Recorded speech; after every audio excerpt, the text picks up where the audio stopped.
Picture a 15-year-old who walks 8 miles to school and back, chops wood before breakfast, delivers newspapers in the freezing dark, then plays 3 hours of footy without a water break. Now picture that same kid doing it all on rations with no central heating, no car rides, and no one telling them they are special. That was an Australian teenager in the 1950s. And they were stronger, tougher, and more resilient than most adults today. They walked and cycled everywhere, building endurance that modern adults can't match. Here's the big one. Teenagers in the 50s didn't get driven anywhere. No car drop-offs, no lifts to mates' houses, no parent taxi service. If you wanted to go somewhere, you walked or you rode your bike. School was miles away. You walked. A mate lived on the other side of town.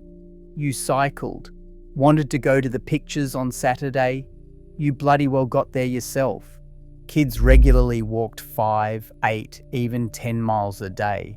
Not as exercise, just as life. To school and back, that's 4 or 5 miles right there.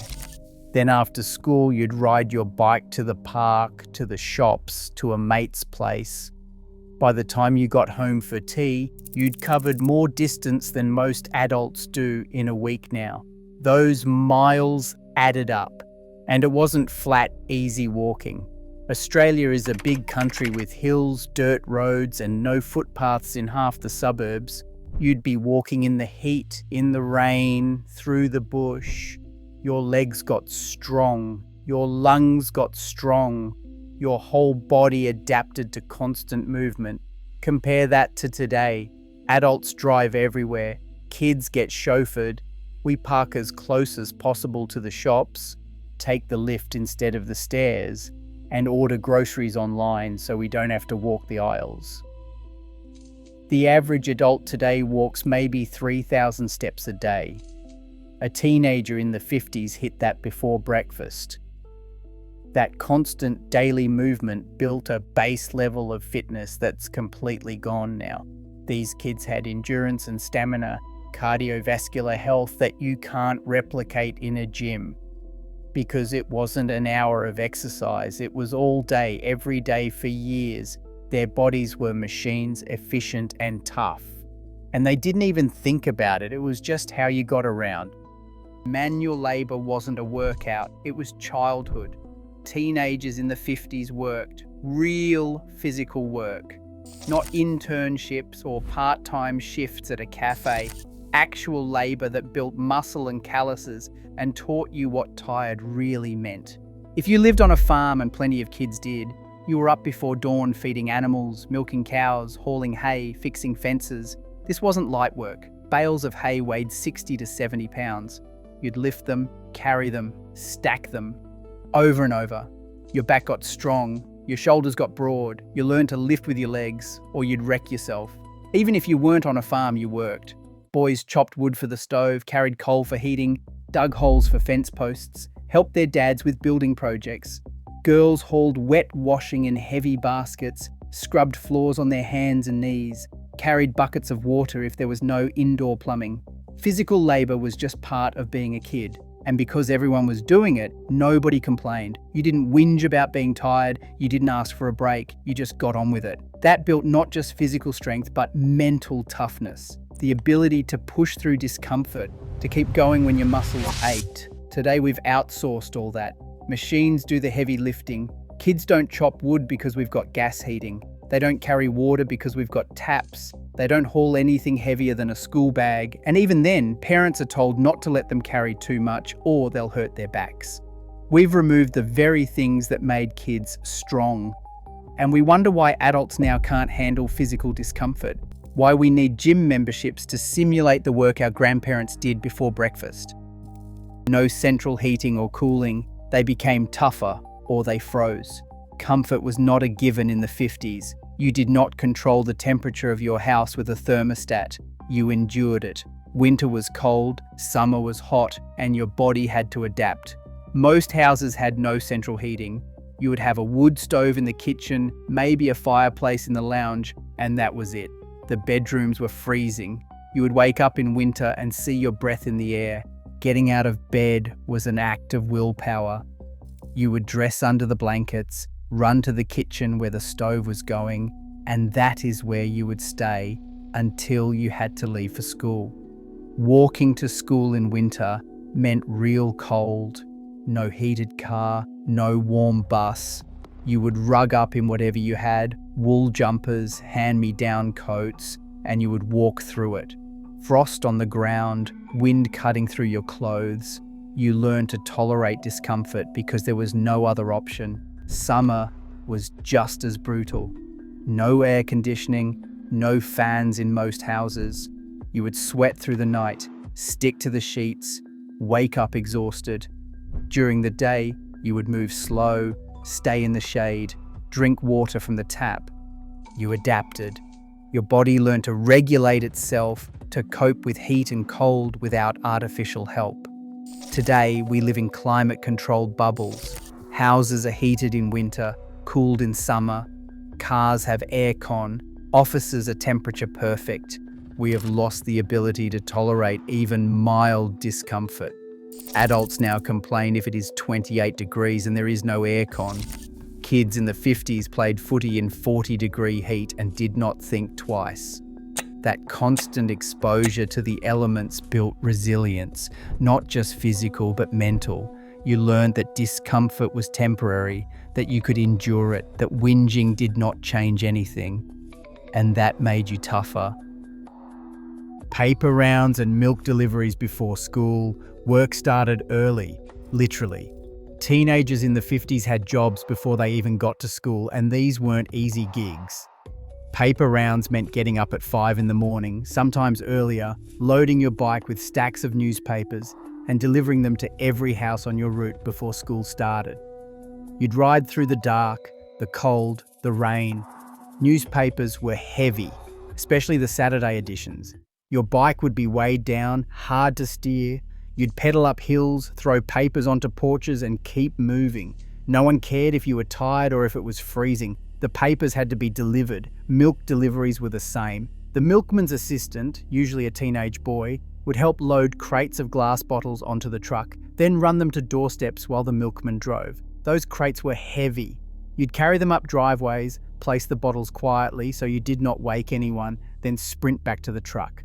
Over and over, dozens of houses before the sun came up. And then, after all that, you'd go to school. No rest, no special treatment. You'd sit through classes, do your work, stay awake. Because that was what was expected. Today, teenagers sleep in. They are driven to school. They do not work before class because we have decided they need rest, need time, need to focus on their studies. And maybe there is truth to that. But something was lost. Those early morning jobs taught discipline, responsibility, work ethic. They built physical stamina and mental toughness.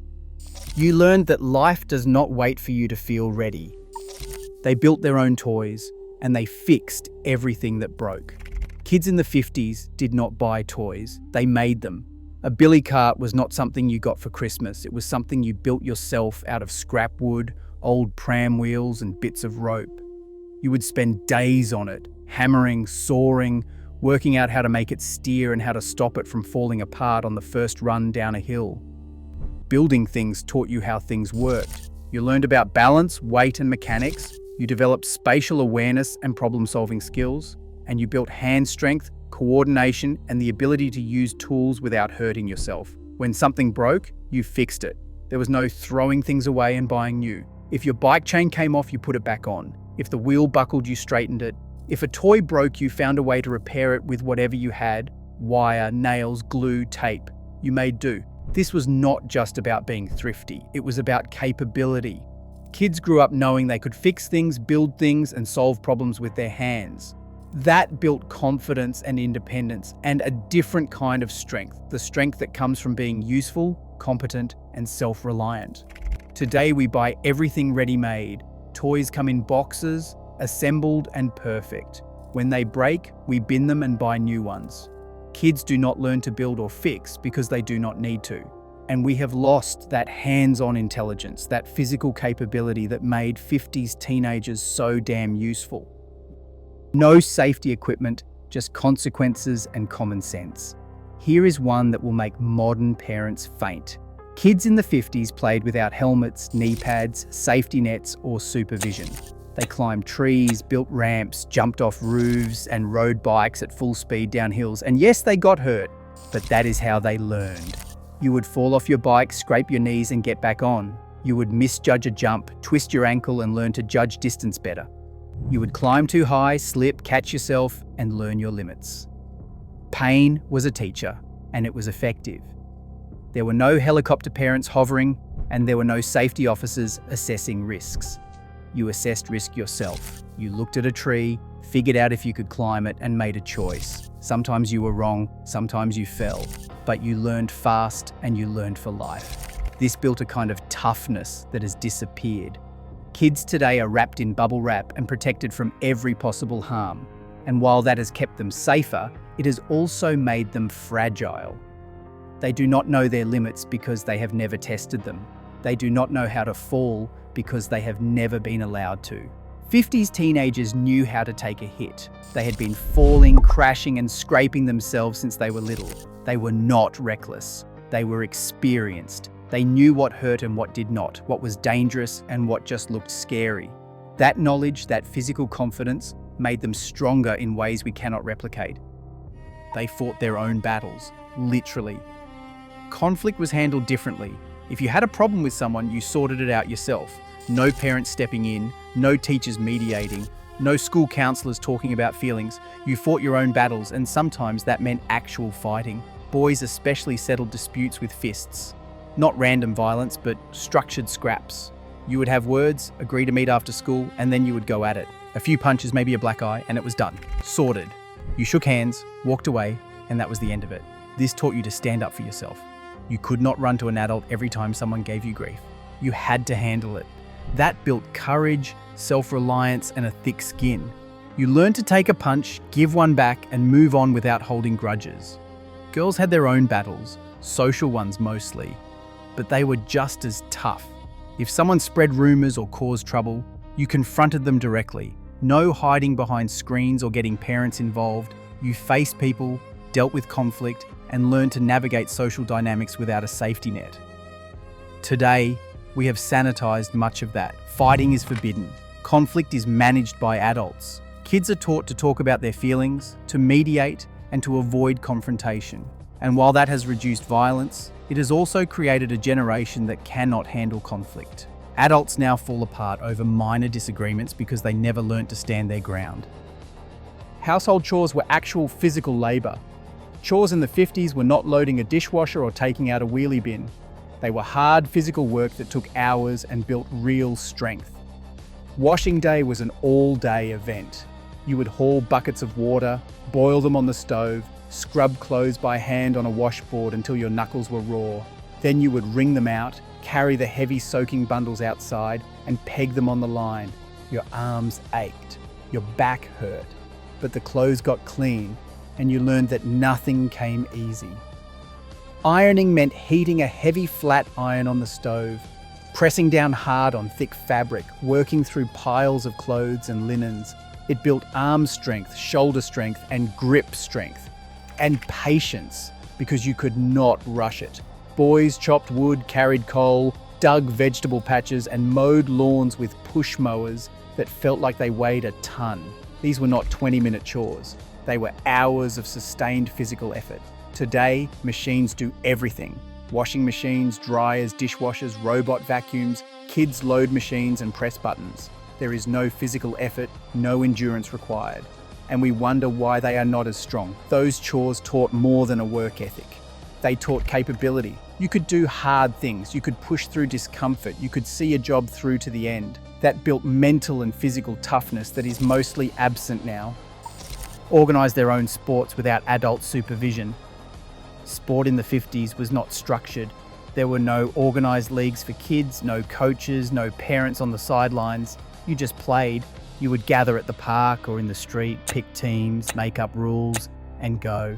Cricket in the backyard, with a bin for stumps. Footy in the street, with jumpers for goalposts. No referees, no umpires, no adults telling you what to do. You sorted out disputes yourselves, kept your own score, and played until it got dark or someone's mum called them in for tea. This taught you to organize, negotiate, and lead. You learned to be fair, to compromise, to keep playing even when things did not go your way.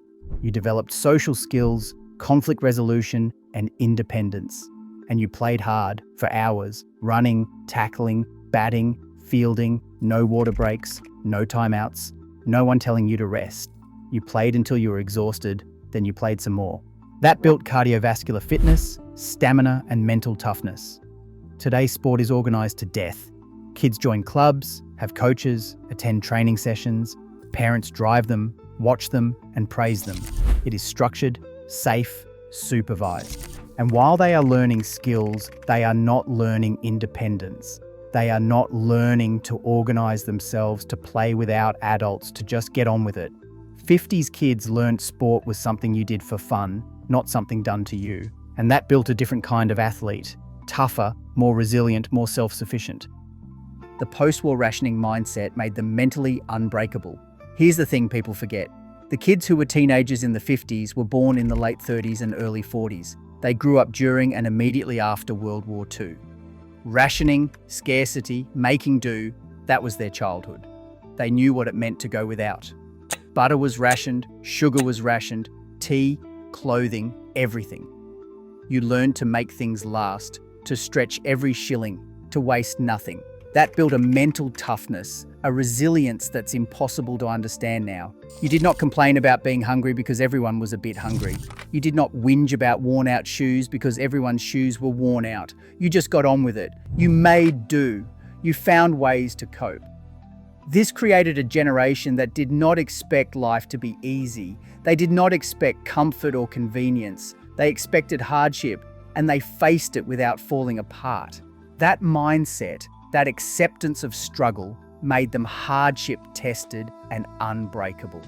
Today, we have grown up with abundance. Everything is available all the time. We expect comfort, convenience, instant gratification, and when things get hard, we struggle because we have never had to go without.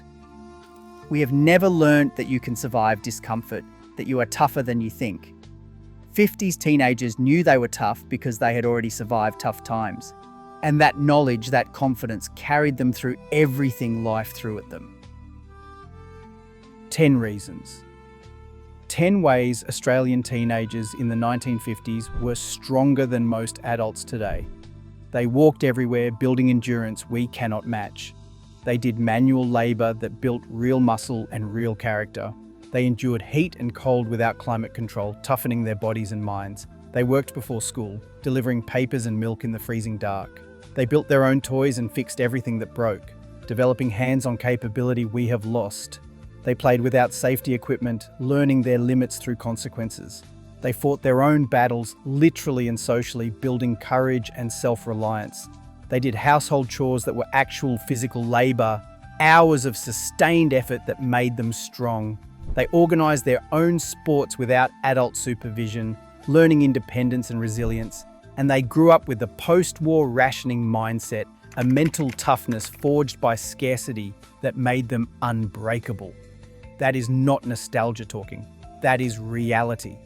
These kids were harder, tougher, more physically capable than the vast majority of adults walking around today. And it was not because they were special or genetically superior.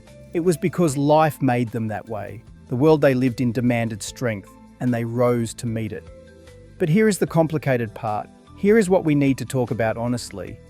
Life is better now in almost every measurable way. We have longer lifespans, better healthcare, more comfort, more opportunity.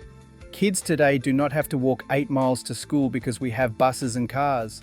They do not have to chop wood before breakfast because we have central heating. They do not have to endure rationing and scarcity because we have abundance. And those are good things. Real, meaningful improvements to quality of life. Nobody is saying we should go back to outdoor dunnies and washing clothes by hand. Nobody is arguing that kids should freeze in unheated bedrooms or work paper rounds at 5 in the morning. Progress is real, and most of it has been positive. But we cannot ignore what we have lost in the trade. We have engineered almost all the hardship out of life, and in doing so, we have removed the very things that made people strong. Struggle builds strength. Discomfort builds resilience. Hard work builds capability. and we have eliminated struggle, minimized discomfort, automated hard work. We have made life easier, safer, more convenient. And our bodies and minds have softened as a result. The average adult today could not handle a week of 50s teenage life.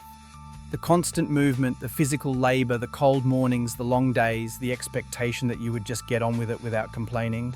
We would break.